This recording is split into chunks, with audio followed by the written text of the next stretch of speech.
Hey guys, welcome back to the War Room, and I was making a video and I totally screwed up. This is Rome Total War. I'm in the middle of presenting it and my screen went off. So this is Rome Total War. For those of you that don't know what the game is, it is a game that was a PC game back in 2004. They've done a reiteration of it. There are many Total War games out there. This one was the first one that I absolutely enjoyed the most. It was about 2004. My brother-in-law is about 11 years old. I'm like 20-something years old, and I never saw a game quite like this before, okay? The reason it was so different at the time was you either had grand strategy games like this, or you had real-time strategy games where you had units up close moving in real time, okay? And in the PC game, you could go from this down into the region and fight on the ground, almost like a miniatures game. Now, there's no miniatures in this game like that. There's cards. But there is something called, and again, I'm sorry for being in the middle of the presentation, the Battle Play expansion. This allows you to take stuff off of the main board and fight it on a little board, which I'll show you here in a second. And it was so cool. I never saw anything quite like that before until Rome Total War. And so this was a different type of game at the time. This is the map. I only got the core game. I have 2 waves of this game coming. They sent the core game. They sent, I'm doing this all over again. These are walls of the city. There's these little plastic walls of the city. They also have markets. They've got barracks. And as you, in the video game, as you built up these regions, you'd see the stone walls getting bigger, more roads being built, things changing as, you know, your economy gets better or gets worse, things like that. And so this represents that section. In the Deluxe Emperor package, which I got, there's another board altogether on the other side, okay? And it has also the Macedonians, other units, other cards, not just the 4 base factions, which is Rome, Greece, Carthage, and the barbarians, okay? But there's like a ton. If you go on the website, there's tons. There's the Seleucids, and there's the Spartans, and there's all kinds of groups. So this is the board. Obviously, this is the victory conditions, how you track it, the phase sequence. It looks really nice. It actually looks really, really nice. I thought when I first produced it, it didn't look that great. But now in real life, it's actually really, really nice. So I'll get rid of this, okay, for now. Put this here, okay. It came with, I opened it, again, I was in the middle of opening this when my video went off. I bought the metal coins, but this is what you come with the core game. These are the coins, obviously, like the pennies, nickels, you know, dimes, things like that. You also come with your faction markers, okay? Obviously, some unrest markers, things like that. They're the same on the other side, okay? You come with faction boards. I'm not going to pull this out because it's really cold in the garage right now, but this is the faction board. Rome, Carthage, it's all in here. There's 4 of them, and this goes in front of you, and this has references to the cards, you know, like what kind of soldiers they are, what their ranges are, your allies, developments. In the game, you can develop your armies and your regions, and this allowed you to get better benefits. And every faction has their own benefits. It was really, really cool. And I liked how they did this. It actually looks nice. So armies are down here, ships, all your cards you're using along the side here. Really nicely done. Actually, good job, CCC Games. All right. You get 2 reference sheets. The reference sheets obviously reference the different troops and soldiers. The soldiers are in card form. So you'll have a deck of cards depending on the army that you get. So again, down here, Army 1, 2, 3, 4. Each group will have their own troops in it. You only get 4 armies, but there's a way to make a 5th army. And this is the reference sheets to them. Back here, there are diplomats. In the video game, you sent diplomats. They could steal things from armies. They could bribe away certain units. They could do the same thing here. They can even steal tax money and stuff like that. Really cool, really cool. Now, I'm going to show you the rule book, and I don't want you, like, long-term, you know, 180-page gamers to, like, get turned off. This is only an 11-page book. 11 pages if you count the back, okay? This is the core game, all right? Very simple. You could get playing this game immediately. It's only 10 pages. Don't fret. I'm going to show you some more stuff, okay? This is the reference manual. The reference manual has more rules for more stuff in the game, all right? There's tons of stuff in here. Different ways to handle things, not just to reference, but different things you could add into the game as you go, okay? And because I have the Deluxe Emperor, I can add more stuff to the core game because they all have their own rules. So for example, here, this is the only thing I got that was an expansion. So the Battle Play expansion has a rule book inside of it. I'll show you everything, and you add these rules into the game as you go. I like that. I love it when they compartmentalize it. They don't have one gigantic rule book because then you're fighting to look for all the little stuff. I like that. That's actually a really cool way they did that. Kudos to CCC. All right. So let's take a look at some of the stuff here. Barbarians, this is their cards. Action cards, we'll take a look at them here. I'm not going to open all of them, but I'm going to show you what they look like. Action cards, Barbarians cards, obviously Carthage. We'll take a look at all of them. I'm not going to open them, I'm just going to flip them over. Initiative cards are these little arrows. On the back are more cards. We'll discuss that in a second. Greece. Okay.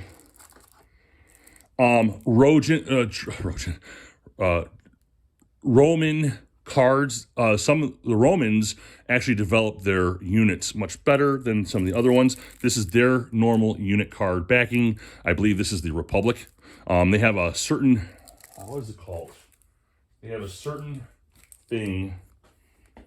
I can't remember. It starts with M. Marian Reforms.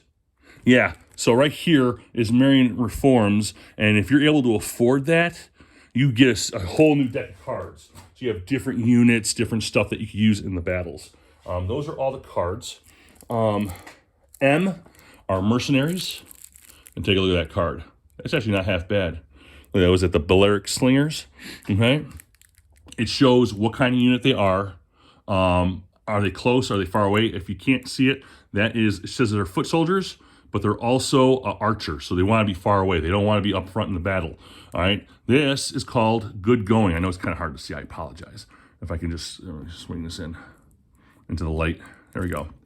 This is called Good Going. What that means is like a flat, even surface. So they get what's called a green die, which is not the greatest, but not terrible. White is in rough terrain. That's rough terrain right there. And white is just second from worse.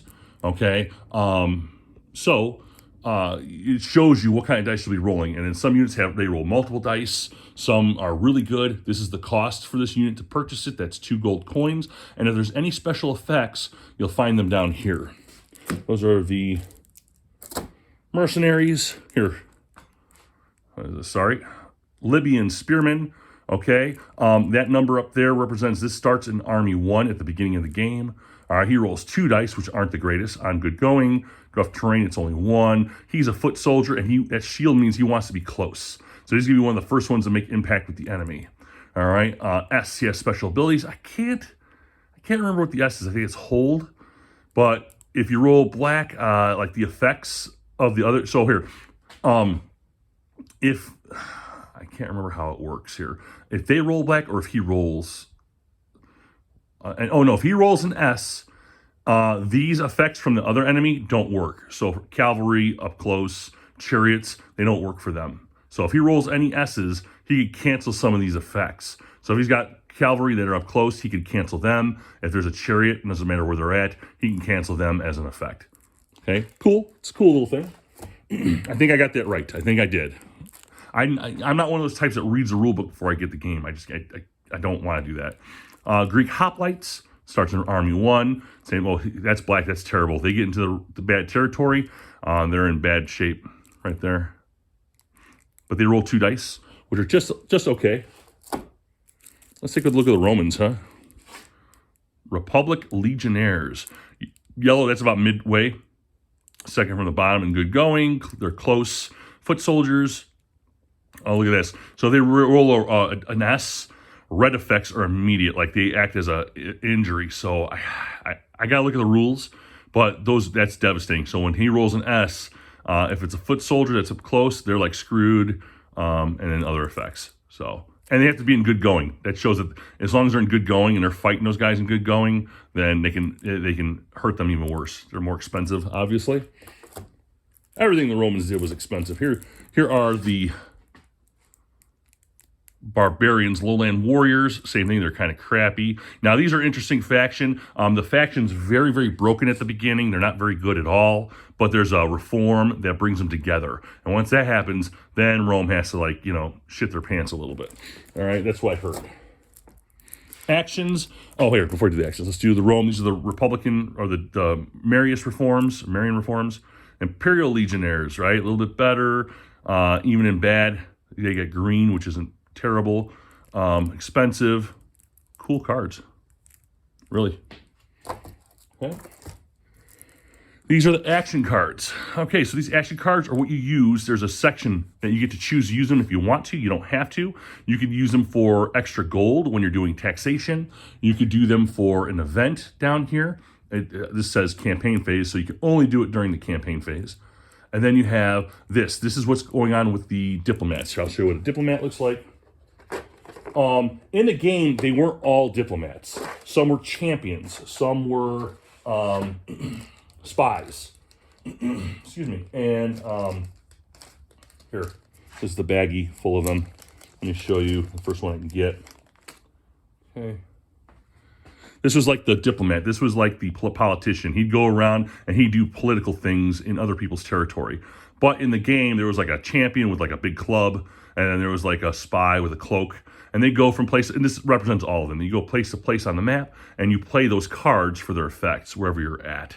So, and they have devastating effects, or they can even help. I think they can even help some of your other people if you so choose to do it. So let's take care of that. And then finally, on the back, you don't see it, but these are numbered cards. This is your initiative cards. There's several, and then whatever card you get to play, and then you can bid to make it better or not bid at all and not care. And this decides who goes first and what direction. And then here's your naval cards. Okay. And depending on what kind of ship you have on your little faction board, I think you start off with transports. You get up to biremes, triremes, all that stuff, and it gets better and better as you go. All right, ships are good. Ships are very good in this game, especially if you're playing as the Romans versus Carthage. Obviously, you know why. These are roads, just little block woods pieces there. This is, I think, it's circle. I think this is like it's supposed to represent a granary. This is supposed to be your marketplace. If you don't buy the three-dimensional pieces, this is your marketplace. I think. Where the hell am I? Oh, here we go. Yeah, these are buildings. Your barrack are wood, just wood little pieces. These are your barracks. This is your walls, just a flat little block, just to represent walls. And then you have little pyramids. They're wood for the wonders. And that's all it is, very simple. So if you don't buy the three-dimensional stuff, don't worry about it. You do get stuff to play with. So you don't have to worry about that. So if you do decide to get the game, they give you everything you need to start. For those of you who are Europa Universalis fans, we have also troops here. These are the Roman troops. This is army number 4. He says that they're very much paintable. I don't know if I'm going to paint these or not, but this is army number 4. There's a 5th army if you get the development for it. And these represent the entire army. So again, this guy's on the board, but he represents army 4, which, if you remember, we have our little board here. That's army 4. So whatever's in this is where you put all your cards for it. So whatever's in that card deck, that's what he represents. And he walks around the board. Very simple, very cool. Okay, we did that. So let's get rid of all this. Well, let's take a look at this. That's the Battle Play expansion. Okay. Let's see. It's really cold in my garage right now. I apologize. I'm freezing. Tactic cards. Okay. So when you go into the game, you are into the Battle Play. Remember, this is going from the grand strategy into the real-time strategy. You get new cards. Think like Hannibal, no, not Hannibal. What the hell is that? Yeah, Hannibal. Like Hannibal.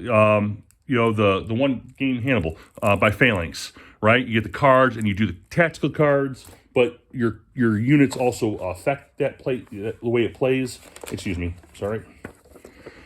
The rule book that you add to it, okay? Very good, very cool. Okay, and this is the quadruple-sided board. I'm not gonna pull all this out because it's just too cold for it. But basically, this pulls out into 4. It's just another little board, and you have places where you put your cards. And he doesn't see it, you don't see his, and you flip them up. And up here, these little sections are where these guys go. There's territories in here. Okay, so depending on where you are in the world, if you're next to an ocean, that'll be the ocean, the coast, wood, regions, different sandy regions, and then hit markers for the units. So really cool little expansion. I can't wait to see that. I've seen this reiterated over time. If you saw my Holy Roman Empire video, they have that there. But I saw videos of them using this, and I think that's going to be pretty good. I think they kind of figured it out with this one. So I'm very interested to see how that's going to play out. Guys, that's all I have for you today. I hope you're having a great holiday. I hope that you're enjoying everything. This was, again, Rome Total War. If you haven't played it on your PC, I suggest you try it. There's so many expansions on the PC game as well. You go from a grand strategy game into a war top, a tabletop war game. Really, really cool stuff. And if you get a chance to check out the board game, please do. This is like 2 years now. I think well over 2 years that they've developed this. I bought it like the first day, and then I realized I didn't buy the whole thing, so I had to redo it. I was like number 400 when I first bought it.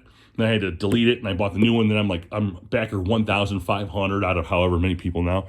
I had to jump on it. It was just a really cool option. As soon as I get the second wave, I will open it up for you, and that's going to have the Macedonian expansion with Alexander the Great. It's going to have another board on the other side of the world. Many different factions that are going to join with their own cards and stuff. So that's all I got for you guys. Have a great Christmas. If I don't see you, Happy New Year.